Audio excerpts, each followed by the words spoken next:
Welcome back.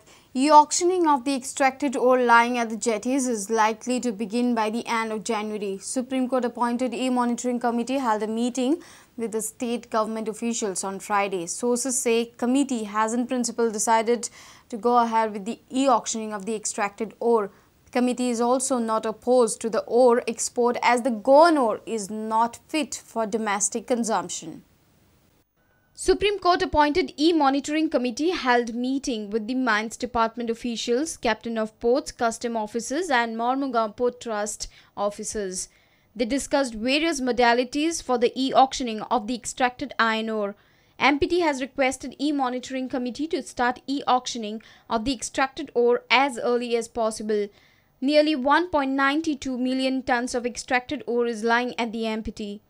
We have requested him to do it as early as possible. Because huge quantity of iron ore is in the port. We have the port chairman. I expressed my desire that he should done as early as possible, observing all rules. How much quantity is there? I have in the port roughly about 2 lakh tons. Sources say Mines Department has submitted the ore verification report to the e-auction committee. Committee has expressed that the e-auctioning of the extracted ore lying at jetties will likely begin by January and national players who are registered with Indian Bureau of Mines can take part in the e-auctioning. There is nearly 4.88 million tons of extracted ore lying at 22 jetties across the state. It's fit for export being a low grade. Supreme Court e-monitoring committee's aim is to kick-start revenue of the Goa government. Auction is aimed at getting maximum profit for the state from the extracted ore. Process of the e-auctioning will be transparent. Sources say committee is convinced with the state government modalities of e-auctioning. Members of e-monitoring committee Sheikh Naimuddin, Principal Secretary of Mines Parimal Rai were present for the meeting. Member UV Singh will join the committee on Saturday. Reporter Mahesh Kadi with video journalist Dinesh Karpe for Prudent. District and Sessions Court has reserved the order on Tejpal's bail plea till Wednesday. Tarun Tejpal was produced before the Panji court on Friday during hearing on his bail plea. Defence lawyer argued that there is no need for further custody of Tejpal as the probe is almost over. But police say Tejpal can tamper with evidences, can interfere with the witnesses, hence custody is required. The bail application has been heard, the arguments have been heard and the order has been reserved. It will be pronounced on Wednesday.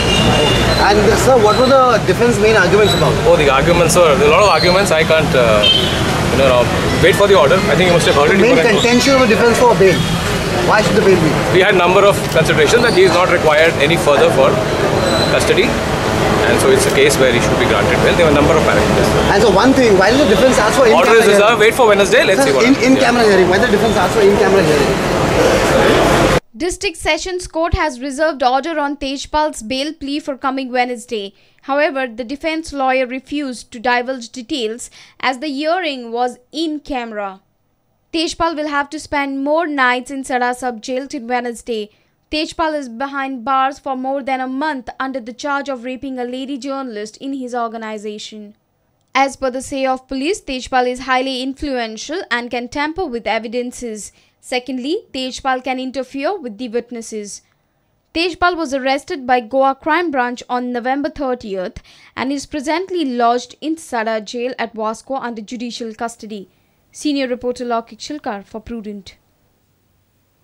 Nigerians are back in business. A Nigerian was caught by locals while he was on his way to deliver a drugs consignment. Nigerian banged his two-wheeler to a local of Saligat at Kumta-Wadopara and was trying to flee from the scene. He was caught while trying to throw away a drugs packet. Police have seized 14 grams charas from him but have refused to comment further.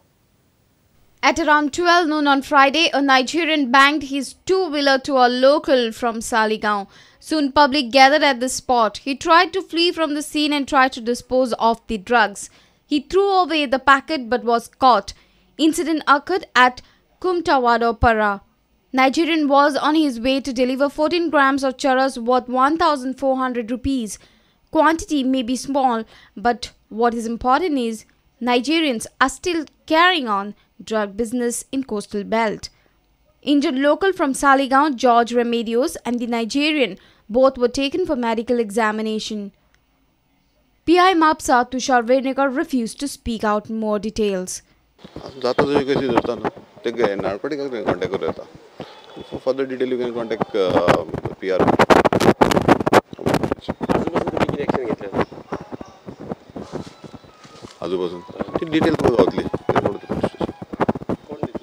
हांवें पयलें सांगलेलें आतांय परतून सांगता आनी ते जेन्ना bike fast चलयता म्हणजे तेंचे कडेन ड्रग्स आसता आयदर कोकेन ऑर ग्रास ओ कितें तरी आसता आयज हे एविडेंट जाल्लें आमकां जेन्ना एक्सिडंट जालो ही tried to hide drugs over here हे पळय हिंगा एक पॅकेट असले डिलिव्हरी दिवंक वयता आनी चड करून हे डिलिव्हरी आमचे गोवन युथाक दितात ते स्पेशली कॉलेज गोवर्स जे आमचे Goan youth boys and girls who are going for college, they are the clients and they just go very fast.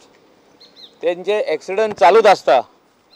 Goa पुलिसांक म्हाजो रिक्वेस्ट आसा तेंकां जेन्ना ते फास्ट आसता स्टॉप करा तेंकां तेंची बायक चॅक करा तेंची बॉडी चॅक करा they are always carrying drugs with them. They need to be arrested and punished. आमच्या गोवा पुलिसान धरपाक जाय. नेक्सस जे तेंचे कडेन आहा ते हे करपाक जाय. Nexus between who are the people who are involved in this trade. Shishant Paul for Prudent. Let's take a short break. Stay tuned.